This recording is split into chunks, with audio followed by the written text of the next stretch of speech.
मकर संक्रांति रे एही जिनिष दान करंतु वर्षजाक धन ग्रह दोष सह मिलिब रोगरु मुक्ति। बंधुगण एही दिन सूर्य देवता शनिको राशि मकर राशि रे प्रवेश कले मकर संक्रांति पालन करा जाए। मकर संक्रांति अवसर रे लोके नदी रे स्नान सह दान मध्य करंती। एही दिन भगवान सूर्यदेवंकु पूजार्चना करिबा द्वारा अत्यंत शुभ फल मिली थाए।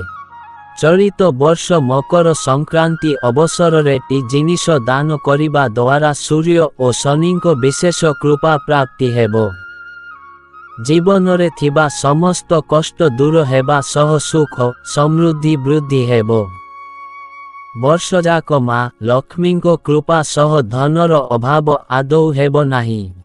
गुड मकर संक्रांति दिन सकाळे स्नान करिबा परे स्वच्छ पोशाक पिंधंतु। एहा परे सूर्यदेवंकु जल अर्पण करी पूजार्चना करंतु। एहा परे सूर्यंकु स्मरण करी गुड़ दान करंतु। एहा द्वारा सूर्यदेवंको विशेष कृपा मिलिबा सह शरीर सुस्थ रही थाए।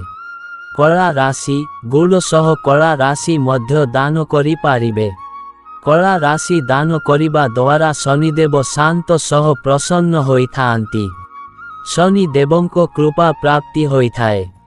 सूर्यदेव प्रथम थर शनि देवंको घर को आसीबा परे से निज पितांकु कला राशि अर्पण करिथिले। एथिरे सूर्यदेव प्रसन्न होइथिले। तेणु एही कारणरु मकर संक्रांति रे कला राशि दान कले अत्यंत शुभ फल मिलिबा सह जीवन रे थिबा कष्ट दूर होई थाए। सूर्य और शनिदेवंको आशीर्वाद मिली थाए। मकर संक्रांति अवसर रे स्नान परे अन्न गुड़ कला राशि एवं पोशाक आदि दान करिबा।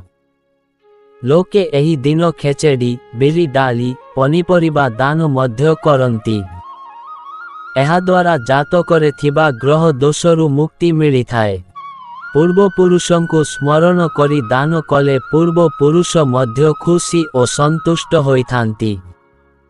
बंधुगण भिडियोटी भल लागिले भिडियो को गोटिए लाइक एवं आमर सत्य गाइडर यूट्यूब चैनल को सब्सक्राइब करने को भूलिबेनी। धन्यवाद। जय श्री कृष्ण।